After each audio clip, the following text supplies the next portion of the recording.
आज के सत्र में सभी का स्वागत है। सभी को प्रणाम। 2025 पोर्टल डायनामिक्स जो 2025 में फाइनली एक एसेंशन का पोर्टल, एक पूरा धारा जो चलेगा, उसमें क्या क्या चेंजेस होंगे और कौन कौन इसके अंदर रोल निभा रहा है। ये पूरे ब्रह्मांड का जो केंद्र है वो हमारा धरती है। तो कंफ्यूजन ये उठता है कि ब्रह्मांड में केंद्र में तो ब्रह्मांड ये सूर्य है जिसको हम कॉस्मिक सेंट्रल सन कहते हैं। और ब्रह्मांड के अंदर अनेकों गैलेक्सी हैं और गैलेक्सी के भी सेंट्रल सन है जिसको हम गैलेक्टिक सेंट्रल सन कहते हैं। और उसी गैलेक्सी के अंदर बहुत सारे सौर मंडल भी हैं जिस सौर मंडल के सेंटर में एक एक सूर्य है। तो इतना कॉम्प्लेक्स स्ट्रक्चर के अंदर ये पूरे ब्रह्मांड का केंद्र केवल पृथ्वी ही क्यों है और कैसा है? कॉन्सेप्चुअली तो ये लॉजिकली ये तो फिट नहीं हो रहा। तो आज उस चीज को हम डिस्कस करेंगे। तो पहला पॉइंट है कि कुछ बहुत ही स्पेशल इवेंट घटित हो रही है वर्तमान समय में। कहाँ पे?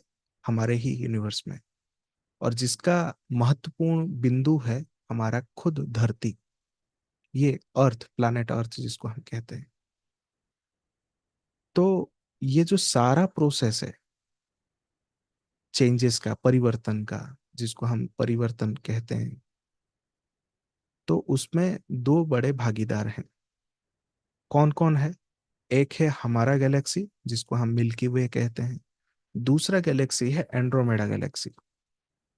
तो उस चीज के ऊपर भी ये पर्दा उठता है, डिस्क्लोजर किया जा रहा है इस बार कि ये असल में, हम जैसे कहते हैं कि ब्रह्मांड भी एक जीव है, जैसे गैलेक्सी भी एक जीव है, हमारा धरती भी एक जीव है। तो क्या इनके अंदर कोई रिलेशन है? जैसे हम सभी मनुष्य के अंदर एक एक रिलेशन है। जी हाँ। ये जो मिल्की वे है और एंड्रोमेडा गैलेक्सी है, ये एक दूसरे का ट्विन सोल है। और मिल्की वे गैलेक्सी जो हमारा गैलेक्सी है, वो किस ऊर्जा को रिप्रेजेंट करता है? वो है डिवाइन फेमिनिन ऊर्जा को। जब जब हम गॉडेस वॉटेक्स करते हैं या तो रिटर्न ऑफ गॉडेस करते हैं, जो जो ऊर्जा आती है वो हमारे गैलेक्टिक सेंट्रल सन से आती है। वो कौन सा ऊर्जा है? Divine feminine. और जब हम फाइनली रिटर्न ऑफ ड्रैगन्स का बात करते हैं, तो वो किस ऊर्जा को रिप्रेजेंट करता है? वो आता है एंड्रोमेडा गैलेक्सी के गैलेक्टिक सेंट्रल सन से। वो कौन सा ऊर्जा है? वो है डिवाइन मस्कुलिन का ऊर्जा। इस तरह ये पूरा ब्रह्मांड के अंदर जो ऊर्जा का बैलेंस है वो चलता रहता है।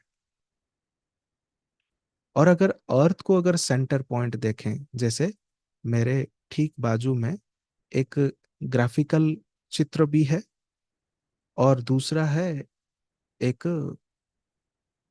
गैलेक्टिक चित्र भी है जिसमें अर्थ को सेंटर माना गया। तो उसको अगर देखें तो क्या पता चलेगा कि अर्थ को अगर सेंटर में रखते हैं तो अर्थ के चारों ओर 12 जो ऐसे गैलेक्टिक सेंट्रल सन जो तारे हैं, वो सभी एक सेक्रेट ज्योमेट्री बनाते हैं जिसको हम ब्रदरहुड ऑफ स्टार कहते हैं। जो सिंबल बनता है मेरे ठीक ऊपर ब्लू कलर में है। और ये कौन कौन से हैं? इसमें सीरियस है, अंटरस है, अल्टोना है, गूनेस है, आर्कटूरस है जिसको हम आर्कटोरियन कहते हैं जहाँ के लोगों को। लाइरा वेगा है, लाइरंस वहाँ के लोग हैं। माइराक है, अल्सियोन है, प्लीडियस है, पोलरिस है, अल्डेब्रन है और एंड्रोमेडा है। तो इस तरह ये जो 12 बड़े बड़े तारे हैं, वो असल में देखा जाए तो वो खुद में एक गैलेक्टिक सेंट्रल सन है।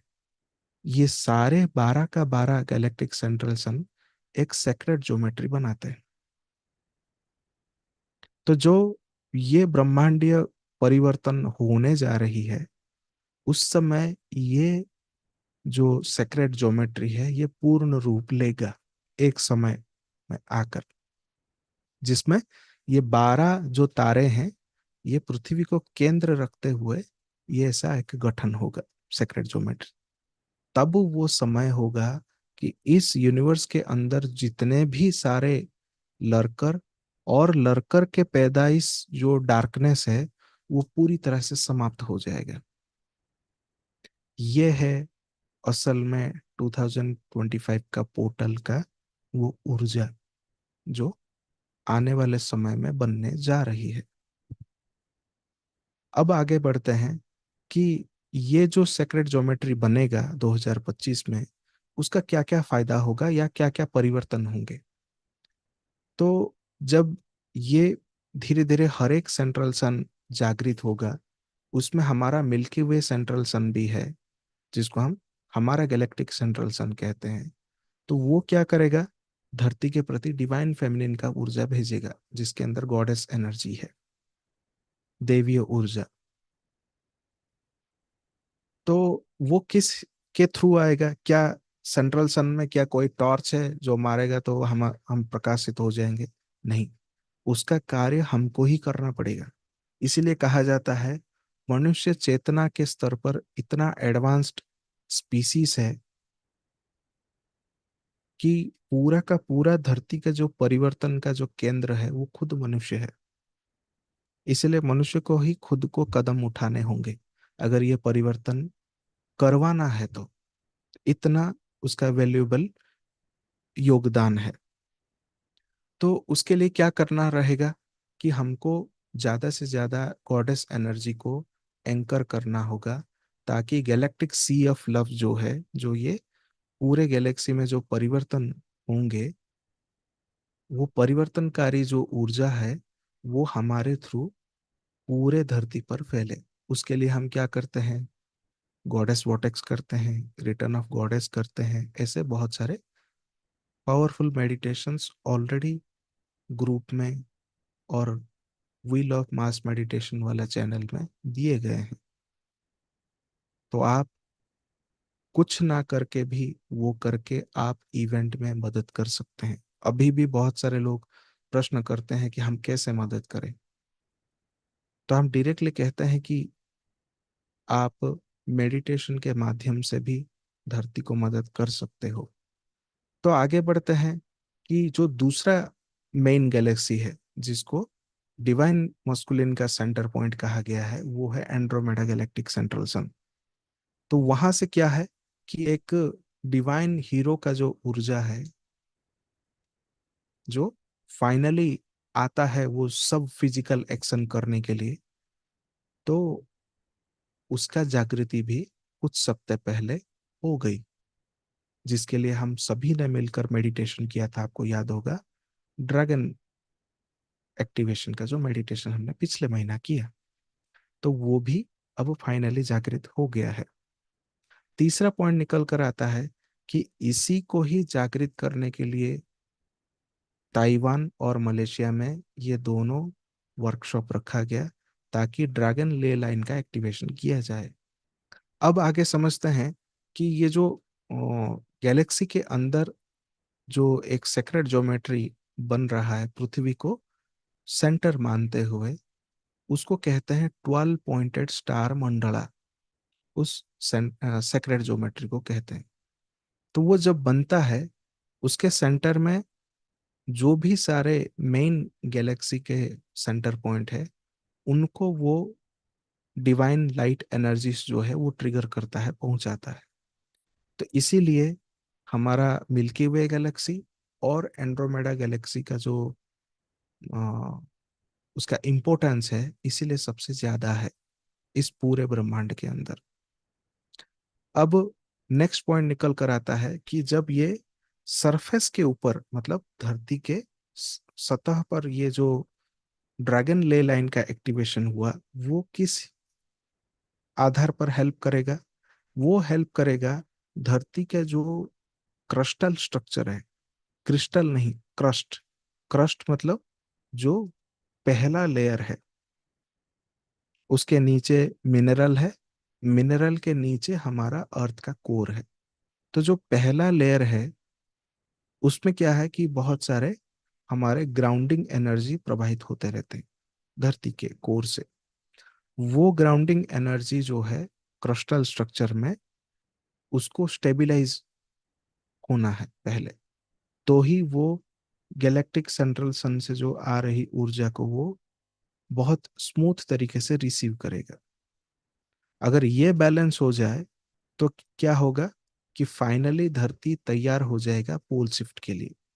तो ये जो फाइनली अब पिछले महीने ड्रैगन ले लाइन एक्टिवेट हो गई, अब हम एक कदम और नजदीक हो गए पोल शिफ्ट के लिए। अब पोल शिफ्ट होकर रहेगा, उससे पहले हाँ ना स्थिति में था, क्योंकि यहाँ इतनी डार्कनेस थी कि उसको क्लियर आउट करके ये एक्टिवेशन करना नामुमकिन जैसा था। लेकिन अब फाइनली जब ड्रैगन ले लाइन एक्टिवेट हो गई, अब ये पोल शिफ्ट का रास्ता पूरी तरह से साफ हो गया। अब वो होकर रहेगा, लेकिन जितना ऊर्जा हम एंकर करेंगे डिवाइन मस्कुलिन का, ये उतना स्मूथ करवाएगा। इसलिए ड्रैगन मेडिटेशन एक अलग से दिया हुआ है। जब भी आप चाहें उसको करके आप धरती का जो ये ड्रैगन ले लाइन का जो स्टेबिलिटी है उसको आप बढ़ा सकते हैं। अब यहाँ से हम सभी के लिए एक खास टाइमलाइन को हम डिस्कस करेंगे, तो सभी ध्यान से सुनिए। प्लूटो क्या है, अब एक्वारियस में अभी है, लेकिन सितंबर 1 वो शिफ्ट करेगा, रेट्रोग्रेड हो जाएगा, वक्री हो जाएगा, और वापस किस में आ जाएगा, वो मकर राशि में आ जाएगा 1 सितंबर से। तो उससे पहले हम इस लर्कर को जितना चाहे उतना कमजोर बना सकते हैं और क्लियर कर दे सकते हैं। प्रश्न उठेगा ऐसा क्यों कर, ये एक बहुत बड़ा पावरफुल टाइमलाइन है। ऐसा कह सकते हैं कि हमारे पास एक गोल्डन अपॉर्चुनिटी है। तो सितंबर 1 से जो ये वक्री हो जाएगा, 1 से 9 तारीख के अंदर ये जो कबाल है, डार्क फोर्सेस है, उन्होंने प्लान किया है कि एक बहुत नास्टी डार्क रिचुअल करने का, जिसके वजह से वर्ल्ड वॉर ट्रिगर हो जाए। और एग्जैक्टली अगर हिस्ट्री को देखें, सितंबर 1 और 1939, मतलब 1939 में ठीक 1 सितंबर को ऐसा ही उन्होंने एक रिचुअल किया, और इसी दिन वर्ल्ड वॉर 2 जो है शुरुआत हो गई थी। तो उनके लिए ये एक गोल्डन अपॉर्चुनिटी है। तो उससे पहले का जो हमारे पास एक पॉजिटिव टाइमलाइन है, उसका फायदा हमको उठाना चाहिए। अगर हम इतना बड़ा केओस को अगर रोक कर उसको ट्रांसम्यूट कर दें पॉजिटिव टाइमलाइन में, तो ये क्या है, ये प्लूटो का फाइनल रेट्रोग्रेड है। मतलब ये हर ग्रह का कई बार वक्री वो घूमते हैं, लेकिन जो आखिरी वक्री का समय होता है, उसके अंदर जो ग्रह का जो पूरा का पूरा एनर्जी जो है विपरीत रूप में वो पूरा दिखाता है। इसलिए उसको वक्री या तो रेट्रोग्रेड कहा गया। यह है सितंबर 1 तारीख से लेकर 19 तारीख तक। तो आप चाहे तो ये नोट करके भी रख सकते हैं। इसके अंदर क्या क्या करना है, क्या क्या नहीं करना है, ये भी आज बताया जाएगा। तो सितंबर 1 से लेकर नवंबर 19 तारीख तक जो है ताबड़तोड़ डिस्क्लोजर होंगे धरती पर। जो ज्ञान, जो नॉलेज, या तो जो इंफॉर्मेशन अभी तक ह्यूमैनिटी से छुपाई गई थी, वो सारे रिवील होगा। तो लाइट फोर्सेस ने सजेस्ट किया है कि ये जो समय है 1 सितंबर से लेकर नवंबर 19 तक, यह आप सभी के लिए खुद में एक गोल्डन अपॉर्चुनिटी है इनर वर्क करने का। आप अपने बिलीफ सिस्टम को तोड़ सकते हैं, मेडिटेशन करके वो सारे चीजों को क्लियर आउट कर सकते हैं। तो फाइनली फिर से कहा जा रहा है कि लोग अपने हायर सेल्फ के साथ जुड़े, और अपने जो एक झूठा पास्ट जो लेकर चल रहे हैं कि हम इतने महान थे, हम हमारे पास इतने महान गुण था, ये था, वो असल में 1996 में डाला गया ह्यूमन माइंड में एक माइंड प्रोग्राम है। उन सब को छोड़ें और अपने हायर सेल्फ से जुड़ें। ये एक ही टारगेट है ह्यूमैनिटी के पास। तो और क्या करना चाहिए, क्या नहीं करना चाहिए, तो ये जो सितंबर 1 से लेकर नवंबर 19 तक का है, आप अपने जितने सारे एक्सटर्नल एक्टिविटी हैं, कहीं ट्रैवलिंग है, कहीं जाना है, कोई इवेंट है, कोई फंक्शन है, वो सारा आप कैंसिल कीजिए। लेकिन निर्णय आपको लेना है। मैं आपके ऊपर थोप नहीं रहा हूँ, मैं सिर्फ टाइमलाइन का इम्पोर्टेंस के हिसाब से जो बताया गया बता रहा हूँ। तो क्लियरली बताया गया है कि not ideal for external activities. तो उसको किस में यूज करें? अगर ये सब बंद करें तो बेटर है कि आप ये समय को इंटरनल क्लिनजिंग और सेल्फ कल्टीवेशन पर लगाएं। जो आप एक स्पिरिचुअल सीकर की तरह काम कर रहे हैं, आप अपने ऊपर ध्यान और अपना जो आत्मचिंतन है, जिससे आप इनर वर्क कहते हैं, वो करें। ये समय जो है एक बहुत ही क्रिटिकल पीरियड है। कौन सा? खास करके नवंबर का पहला 2 हफ्ता, 1 से लेकर 7, 7 से लेकर 14 तारीख जो है। क्योंकि वो जो प्लूटो का रेट्रोग्रेड का वो आखिरी सप्ताह ऐसा बोल सकते हैं, तो उसके अंदर और भी बहुत सारी चीजें होंगी। खास करके यूएस का इलेक्शन भी उसी समय हो रहा है। तो इसके पीछे लाइट फोर्सेस का और भी कुछ बड़े बड़े प्लान हैं, जिसके द्वारा डार्क फोर्सेस को कंप्लीटली हराया जा सकता है। तो वो अपना काम करेंगे। आपको अपना काम करना, क्या करना है आपको बता दिया गया है। इस वजह से हम एक होकर उनको पूरी तरह से हरा सकते हैं। अगर आप अपने ऊपर काम कर रहे हैं तो धरती का भी भला हो रहा है, संपूर्ण मानवता का भी भला हो रहा है। तो आप अपने ऊपर क्यों काम ना करें? जब नवंबर 19 के बाद का समय क्या है कि फाइनली प्लूटो जो है कुंभ राशि में आने वाले 20 साल तक स्टेबल रहेगा। अब उसका कोई वक्री नहीं है। जिस वजह से क्या है, पूरे ह्यूमैनिटी को और जो ये धरती है उसको बहुत सारे स्पिरिचुअल टेक्नोलॉजीज, नए स्पिरिचुअल टेक्नोलॉजीज जो हैं, जो दबा कर रखी गई थी, वो सभी चीजें प्राप्त होगी। क्योंकि डार्क फोर्सेस का कंट्रोल हट जाएगा। और वही परिस्थिति में हम अपने जो गैलेक्टिक परिवार है, ब्रह्मांडीय परिवार है, उन सब के साथ पहला संपर्क होगा, जिसको हम फर्स्ट कांटेक्ट कहते हैं। पूरा धरती जो है ये गैलेक्टिक परिवार का एक सदस्य के रूप में उसको ग्रहण किया जाएगा। तो इतना महत्वपूर्ण है। आने वाले 2025 के बाद का 20 साल का ब्यौरा आपको दे दिया गया। आपको 2025 तक क्या करना है वो बता दिया गया। अब फैसला या तो निर्णय आपको खुद करना है, आपको करना है या नहीं करना है। आई होप आने वाले सेशन के से पहले आप अपने ऊपर और काम करेंगे और तेजी से आगे बढ़ेंगे। तो तब तक के लिए सभी को प्रणाम।